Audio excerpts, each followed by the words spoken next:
Olá, meus irmãos, graça e paz seja convosco. A lição de quinta-feira fala sobre as 3 últimas pragas dessa semana. Vai faltar mais uma para completar as 10, que é a morte dos primogênitos, que vamos tratar sobre ela na semana que vem. Mas agora, irmãos, iremos tratar sobre o granizo, ou chuva de pedras, gafanhotos e escuridão. E quais foram os deuses atingidos aqui? É curioso porque na chuva de granizo que acontece, ela não é só chuva de pedras. Ela vem através de trovões, terremotos, árvores, para se ter uma ideia, grandes foram arrancadas com a quantidade da chuva de pedra que aconteceu. Foi algo extremamente devastador. O autor aqui colocou o nome do deus atingido ali. Seria deus Nut, que era uma deusa egípcia da atmosfera e do espaço sideral. E a outra era Osíris, era o deus das colheitas e da fertilidade. Só que abaixo de Osíris tinha um outro chamado Néper. Néper era deus dos grãos. Lembre-se que ele fala assim, os gafanhotos comerão os grãos, o trigo, devastará tudo. Esse Néfer, ou Néper, perdão, ele é simbolizado, eu devia ter pego aqui, você pode colocar no Google lá, imagem do deus Néper.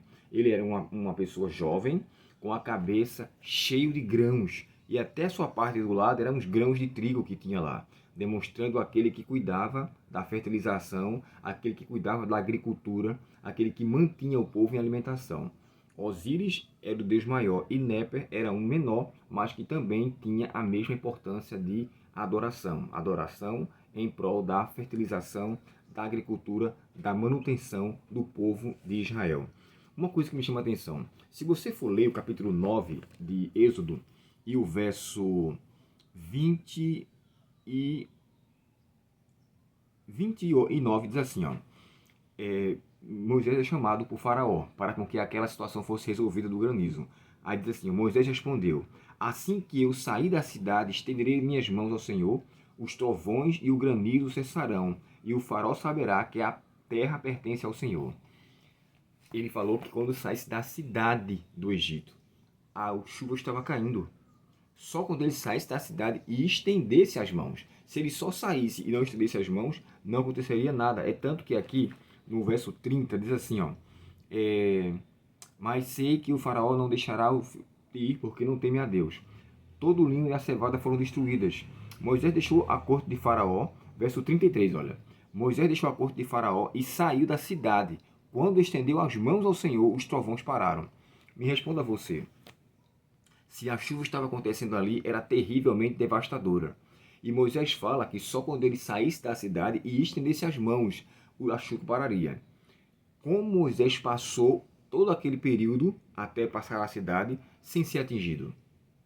Como Moisés andou diante de uma chuva tão devastadora que estava arrancando árvores, arrancando colheita, destruindo colheitas, estava fazendo destruição a todos os animais, seres humanos que ficaram lá fora. Agora Moisés passou por ali sem nada acontecer, sabe?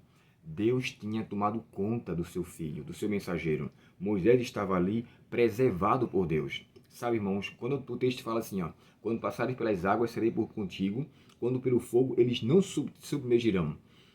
A promessa de Isaías 41, né?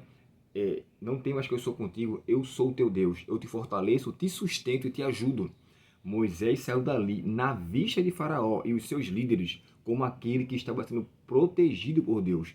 Nenhum mal aconteceu com Moisés enquanto ele estava caminhando. Isso é muito curioso, irmãos. Muitos não se atentam para esse detalhe. E o Espírito de Profecia deixa isso muito claro. Faraó e os seus egípcios viram toda aquela situação de Moisés e o quanto ele foi preservado por Deus. Em seguida, vem os gafanhotos.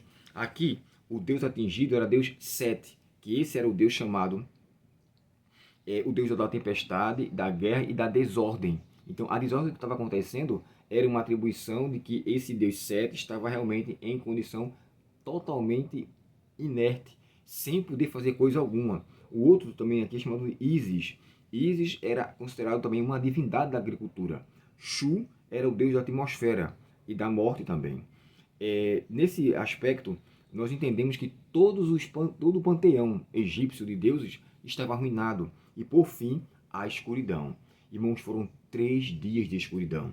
Não dava para se ver um ao outro. Não tinha como se fazer nada referente àquela situação. Só que eu pulei a parte de gafanhotos, né?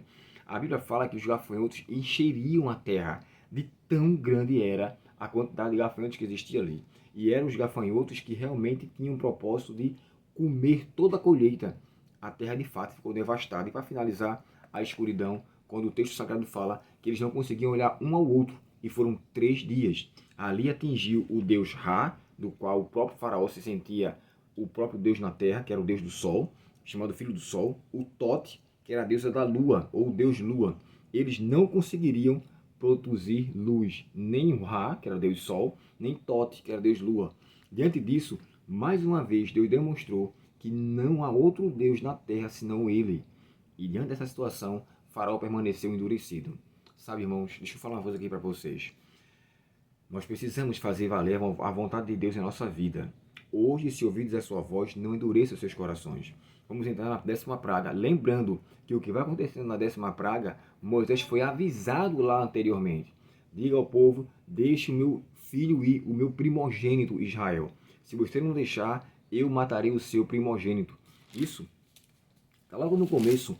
Antes de começar as pragas e tudo, Moisés foi avisado. Então, ele tinha muita consciência de que aquela situação estava acontecendo por conta da rebeldia, por conta da persistência de Faraó em relação ao povo de Deus. Agora aqui diz assim, ó, deixa me ver aqui essa parte. O rapaz. É no capítulo 3, e eu não separei o texto. Não separei o texto. Eu vou ver se eu acho depois e eu passo aqui. Mas você pode procurar lá. Bota assim, verso, filho Israel primogênito. Aí você vai ver lá que o próprio Deus fala, deixe meu primogênito ir. Se você não deixar, eu matarei o seu primogênito. Mas, infelizmente, eu não separei aqui esse texto. Independente disso, Moisés foi avisado de toda aquela situação. E diante disso, ele ficou realmente se sentindo um instrumento de Deus. Eu achei que fosse tivesse encontrado aqui, rapaz, mas não encontrei. Ah, sim, achei. Olha só. Eu fiquei aqui tentando. Capítulo 4 e o verso 21 diz assim, ó. O Senhor disse a Moisés, quando chegar ao Egito, apresente-se ao faraó e faça todos os milagres para os quais eu o capacitei. Contudo, o coração de faraó estará endurecido, para que se recuse a deixar o meu povo ir. Você dirá a faraó, assim diz o Senhor, Israel é o meu filho mais velho. Ordenei que você deixasse meu filho sair para me adorar. Mas uma vez que você se recusou, matarei o seu filho mais velho. Pronto. Capítulo 4 e o verso 21 a 23. Ele foi avisado. Nós sabemos, irmãos, do juízo vindouro que vai acontecer. Nós temos a convicção, mas não esperemos o pior acontecer para que haja em nós uma consciência. Faraó teve consciência, teve remorso, mas ele se perdeu, porque ele vai até o povo após a travessia do Mar Vermelho, onde se encontra ali dentro do mar, e o mar fecha e ele morre ali, com rebeldia, morre com sua vida totalmente contrária. Deus queria salvar Faraó, mas infelizmente ele não quis. Deus não força ninguém a tomar decisão. Ele simplesmente suplica, aconselha, orienta, mas ele respeita se por acaso ele for rejeitado. Hoje, não resistamos e não rejeitemos a voz de Deus. Que possamos ouvir a sua voz e com harmonia no coração aceitar o seu chamado, porque Deus quer o melhor para mim e para você, hoje e para sempre e eternamente. Vamos orar? Querido Pai Celestial, ajuda-nos, ó Pai, a termos o coração amolecido e nos entregarmos a Ti a cada dia. Dá-nos o Teu perdão. Obrigado pela certeza da salvação e que as Tuas promessas, Senhor, e os Teus planos se cumpram em nossa vida, em nome de Jesus. Amém.